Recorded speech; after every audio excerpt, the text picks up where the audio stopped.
est-ce que mbir mi du leen a bett est-ce que du jël un peu du leen raw ci fenn fi. ma laa jàng un président ne doit pas jouer avec son peuple il doit être franc loyal wax dëgg sama papa ni may toog suñu famille mu wax ñu dëgg noonu la président de la République di wax pour peuple am dëgg éduquer leen préparer leen on prépare une élection en un an impossible même la révision des listes électorales ñu ngi jublaan xam nañu li ñuy préparer ça doit durer 6 mois ils jouent sur le temps te xam nañu fi ñu jëm ak ñoom c'est-à-dire président moo waratul toll fu muy di nax peuple am je ne dis pas ni oui ni non je vais vous mettre devant le fait accompli bu président tolloo foofu rek wax dëgg yàlla ma xeeb ko. d'accord alors la question du troisième mandat Serigne Saliou lu njëkk bëgg naa convoquer profilu analyse politique bi ñu bëri nañu ko jàngatee ñi ci ay analyse politique mooy Idrissa Seck dafa jàpp ne moom président de la République warut a war a mën a présenté wu ndax bu ko nee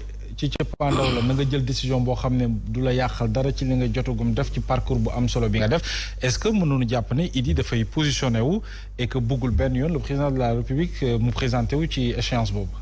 En fait Mohamed Idrissa Seck son entrée dans le gouvernement dafa amoon ay conditions yoo xamante ni moom la posé woon moom président Macky Sall man dans un de mes articles bindoon naa ko à l'époque ba ma ko bindee bien avant ça après gis naa des partisans de Rewmi à l'époque dañ ma wax lu ne wax déggoon naa ko ci parce que dama la wax ne Idi dina dugg ñu ne ma lu Idi bañal Wade du ko nangul Macky mais bi Idi duggee après ñoom man vaar leen ñu xam ne man am naa dëgg seen kaw en réalité ce qui s'est passé mooy y a eu un protocole boo xam ne signé depuis Paris entre Idi Macky en présence même d'un représentant du khalife des Mourides. Ah oui? Oui. Et le deal c'était quoi? Le deal c'était qu'en 2023 que Macky Sall dafay dégager que Idi mooy nekk le candidat de Benno Bokk Yaakaar. donc ni ko Sanofi waxee. dafay mel ni scénario. mais moom la te l'une des exigences à l'époque de Idi xam nga c'était quoi? Oui. que ñi nga xamante ni ñëpp ils avaient des prétentions sur le fauteuil en 2024 nañ dégagé. Comment tu peux expliquer Aly Ngouille Ndiaye ñu dégagé ko. dégagé Matar Cissé dégagé Amadou Ba Mimi Touré ñu dégagé ko mais en même temps aussi Omar yu ñu dégagé ko alors que ñooñu lañ doon wax ne ñoom de tout temps ñooñu ñoo amoon des vues sur le fauteuil présidentiel. Pourtant ce n'était pas les ministres les pires ministres hein. Oui. Mais loolu c'était une des exigences. Donc il fallait ñooñu déjà ñu écarter leen et Macky a comment dire satisfait les besoins de Idi. am na ay directions yoo xamante ni aussi il se devait de les partager d'ailleurs même la direction du COUD c'était dévolu à un des partisans de Idi mais Macky aussi en fait politicien bu commencé ay mbiram ay manœuvres am finalement avec le temps parce que aussi je crois que affaire bi marché de double la marché moo sant rek ku nekk ñoom ñaar xam nga ne Idi n'aime pas Macky Sall n'aime pas Idi. L'histoire est là. Ça c'est évident. En 2004 bi ñuy def la mise en accusation de Idrissa Seck mais Macky Sall moo taxawoon devant les représentants diplomatiques def loolu wan ne kii du nitu dara Idrissa Seck loolu mosu koo bal Macky Sall Idrissa Seck n'oubliez pas que Macky Sall avant muy nekk dara Idi Macky Sall lañ ko njëkk a yabal.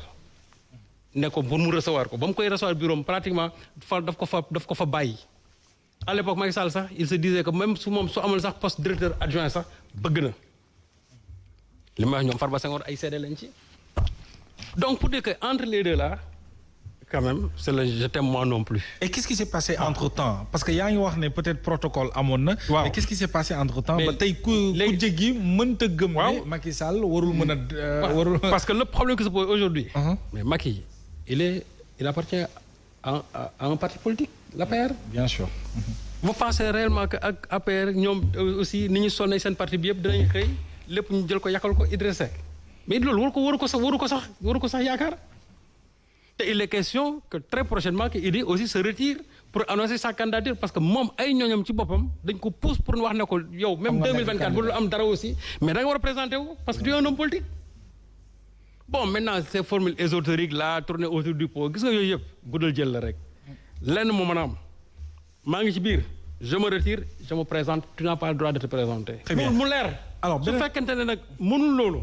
na kon ne topp ci ginnaaw Macky Sall sinon mu soutenir sa candidature parce que ce qui est sûr et certain mooy moom bés bu annoncé ne day génn dina am ñoo xam ñoom ñu ànd ak moom ñoom du ñu génn ñoom déjà ñoom loolu c'est clair am ñoo xam ñoom seeni bagage moom déposé nañ ko ba pare ñoom du ñu génn topp Idi loolu moom c'est clair parce que nag Idi aussi moom si wàllu boppam ci flou artistique bi mu nekk moo ko indil boppam gis nga un leader politique da ngay assumer wu et Macky ba muy woo Idi aussi c'était dans l'intention d'affaiblir davantage l'opposition parce que se disait que Idi mii am na 20% moom amoon nañ xaw ma tant pour cent bu ko jëlee boole ko ñoom xam nga d'ailleurs sax calcul boobu lañ defoon parce que Idi ba mu ñëwee lu mu wax Macky Sall mu ne ko déjà toi tu as je ne sais pas tes 60% moi j'ai mes 20 donc boo boolee ça fait 85% ñoom calcul boobu lañ defoon mais les locales ont démenti ça les législatives ñëw encore gën a démentir xam ne ce mburoog sow là n'a pas quand même pris forme malheureusement c'est que ñoom ils ont fait une sommation une addition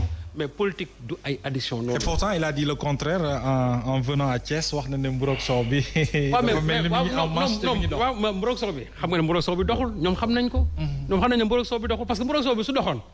mais qu'est-ce qui explique la défaite au local d'abord. Idi qui a été vraiment le pilier de Thiès. lan mooy expliquer encore la défaite aux législatives encore. D'accord. Et puis là où vraiment je dis que Macky Sall xaw ma dafa bëgg ko nax wala aussi moom je ne sais pas encore day jëm a parce que ñu ne mobilisation bu mel ni Moustapha am waaw mais président bi du ne yéen lii fan lañ nekkoon ci local yi lii législative yi fan lañ nekkoon lii ngeen ma indil nii tey lan moo tax sotti lu leen ma ko mais parce que aussi c'est la grande question non c'est même pas une question xamul tax parce que des cars ont quitté Thiès du moins ont quitté Dakar des cars ont quitté le Fouta des cars ont quitté Kaolack des cars ont quitté de tous les coins du Sénégal pour remplir Thiès loolu aussi xam nga ñoom xam nañ loolu et puis li gën a métti mooy voilà des gens qui se tournent autour du président chaque jour ñuy toog di ko nax président bi di teg bëtam ci loolu gis nga un chef d'État da ngay toll foo xamante ne nii dootoo sax xool les couleurs partisanes bu fekkente ne réellement bu doon tey tournée économique te loolu nag gis nga mën na ci dem am ci ndam su demoon daal ne bu ma kenn topp ànd ak samay technicien dugg ñu gis ko guddeeg bëccëg muy sol mbaxanaam di wàcc di dem ak a ñëw je vous assure gain politique bi mu ciy am parce que Sénégal dinañ ne kii au moins nañ ko jël au sérieux. Très bien. Mais bu fekkee ne dañ ne na ngeen ko jëlee ginnaaw Lat Joor di ko tertu fexe leen ba président bi def 2 heures 3 heures de temps ci yoon bi ñu ne président mënul ñëw ndax nit ñu bari.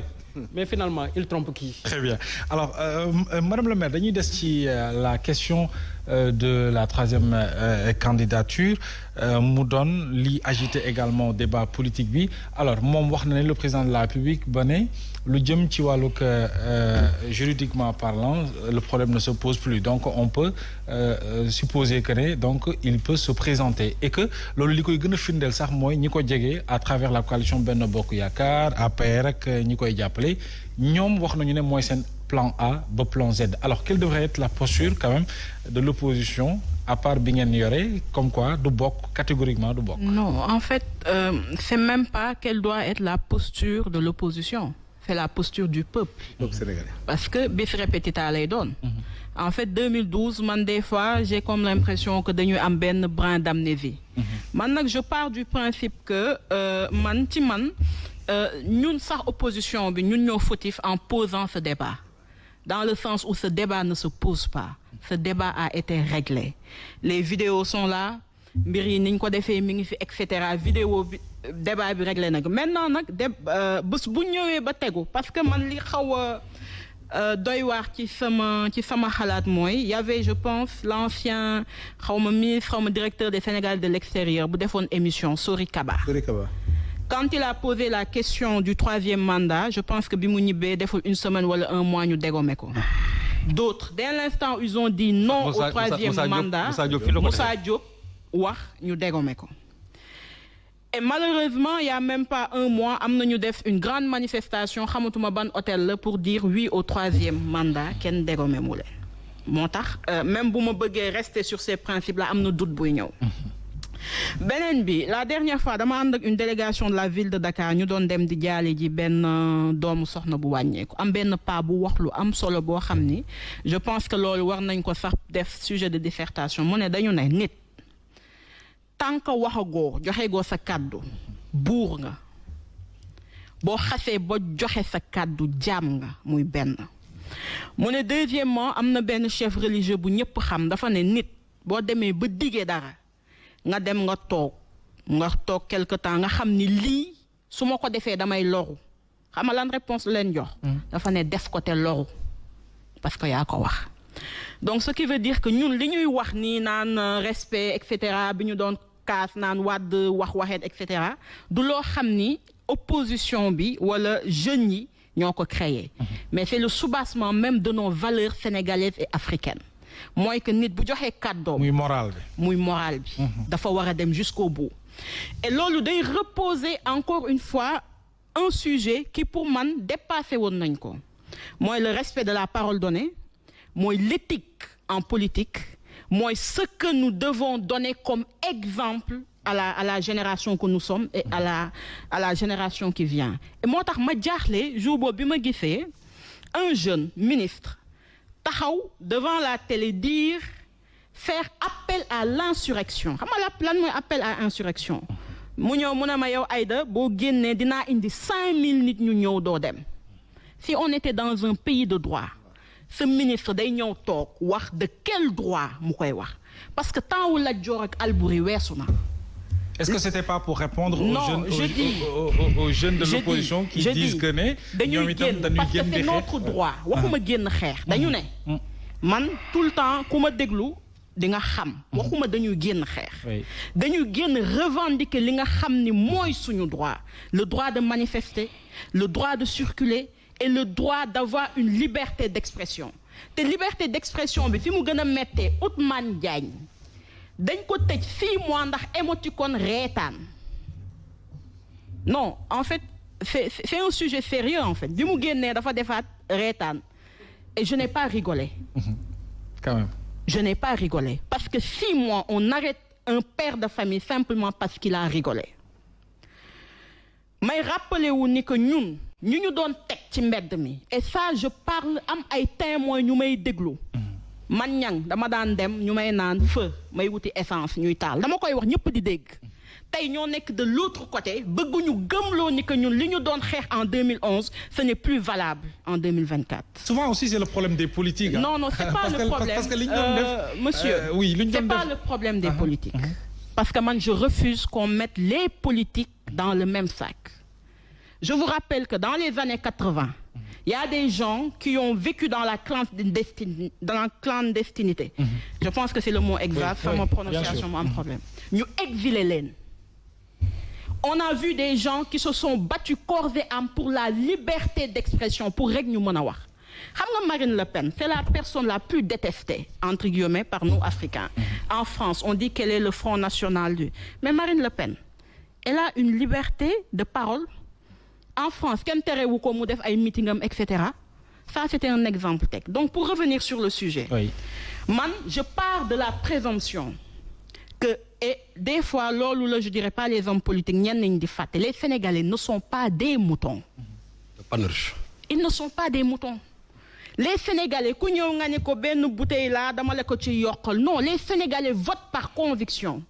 Les Sénégalais adhèrent à un projet. Ils adhèrent à une vision donc tey ku ñëw ne je rejoins le président de la République simplement parce que am na wala nga ni je rejoins l'opposition alors que aujourd'hui ère numérique bi ñu nekk nii tey loo wax tey parce que nit mën nga fàtte nañu def en sorte ba ñuy mën bu ëllëgee dans 10 ans ñu koy répéter et en résumé li may wax rek mooy sénégalais benn valeur bi ñu gën njëkkee am mooy li ñu wax nañ koy def. Et femme damay def benn digression Mbacké fi ñu def tey émeute yi quelle est la particularité de Cheikh Ahmadou Bamba il a résisté il a toujours défendu li nga xam ni moom loolu la gëm pour sa population parce qu'au-delà de prêcher une parole il a été un militant des droits de ses droits en tant que noir de ses droits en tant que musulman mais de ses droits juste en tant qu'être humain tey foofu la ñu defee jëf ji ñu def man ku ma mënti xam-xam ni je n'ai jamais été anti-Sonko je n'ai jamais été avec Sonko que tey ma nekk ko que ma bañ ko nekk am na mbir boo xam ni tey ñun ñëpp buñ ko xoolee lenn la mooy les principes qu'on ne doit ni négocier et qu'on ne doit pas marchander parce que principe yi moo tax ñuy wax lan mooy constitution moo ñu sut donc tey fi ñu toll. man je pense que ce débat là de troisième mandat mënuñu ko teg parce que troisième mandat mënul am. mais foofu laay jëm sax Aïda. ki sanu mi ngi ko doon wax sànq aujourd'hui ñu ngi dem ci 2024. mais xamaguñu des candidatures se sont déclarées mais xamaguñu kenn wóorugul ci candidat yooyu noonu ne di nga bokk alors ci saa si ñu ne ñu ngi liggéey ci amnistie Karim ak Khalifa Ababacar Sall. est-ce que du gën a ubbi jeu politique bi waaye diviser peut-être ni ko ñenn ñi xalaatee l'opposition pour quand même éliminer quelques adversaires politiques. gawuma ni c'est pour diviser l'opposition parce que l'opposition n'est pas uniforme. Dans le sens où on parle des gens socialistes on parle des gens de droite ñeneen ñi ne ñoom amuñu idéologie donc l'opposition n'est pas uniforme. beneen bi mooy man je préfère ne pas parler peut-être précisément de Karim Wade parce que je me suis battu contre lui quand on l'a arrêté j'avais dit que on avait raison de l'arrêter donc foofu du ma fa dugg mais ku mel ni Khalifa Sall ñu xañ ko ay droit wam dañ ko war a delloo ku mel ni Karim peut-être parce que tey am na lu ñu xam mooy le fonds Covid bi ñi nga xam ni rapport bi da leen épinglé woowuñu ci kenn ñi nga xam ni bi ñu toogee ñun bu la nit nuyoo sax nga daw raxasu dund dans l'insécurité nit ñi ñëw njublang xaalis bi nga xam ni dafa war a dem ci le Sénégalais bi nga xam ni il est démuni ñooñu kenn woowu leen donc bu dee tey y a une impunité Karim tamit dañ ko war a indiwaat ci ay droit wa mu nekk un citoyen comme la maintenant on ne justifie pas l'impunité et dañuy def benn appel mooy je pense que tous les citoyens et citoyennes naissent libres et égaux. S'il y a une égalité de chance et de droit, nañu bàyyi ku ci nekk li nga xam ni mooy ambition mu def ko. Maintenant nag une élection présidentielle, c'est une proposition, c'est un programme. Une proposition, un programme. Il y en a qui vont voter par sentiment. Il y en a qui vont voter parce que nit ki dañ ko fan. Il y en a qui vont voter parce qu'il y a un programme donc nañu bàyyi que les Sénégalais. ku bëgg dem.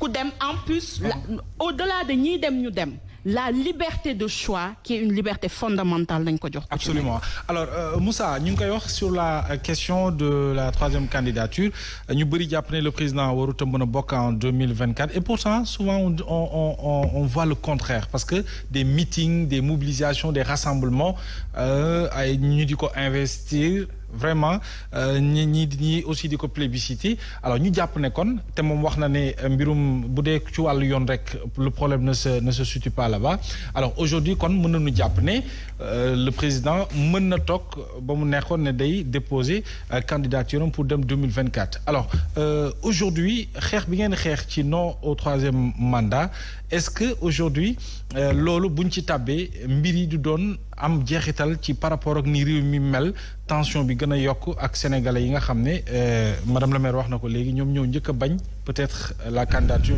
du président de la République jëm 2024.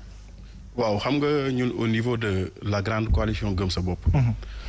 fi ñuy taxaw mooy ñun waxuñu question de mandat léegi question de candidature sax la ñuy wax président Macky Sall warul sax jéem nan day rassembler ay dossiers pour dem conseil constitutionnel di leen jébbal ay dossiers waru ko sax jéem warul bokk bay exercer un mandat xam nga balaa ngay am mandat da ngay nekk candidat d'abord moom warul nekk candidat warul bokk parce que épuisé na ay cartouches am ñu foofu lañ taxaw.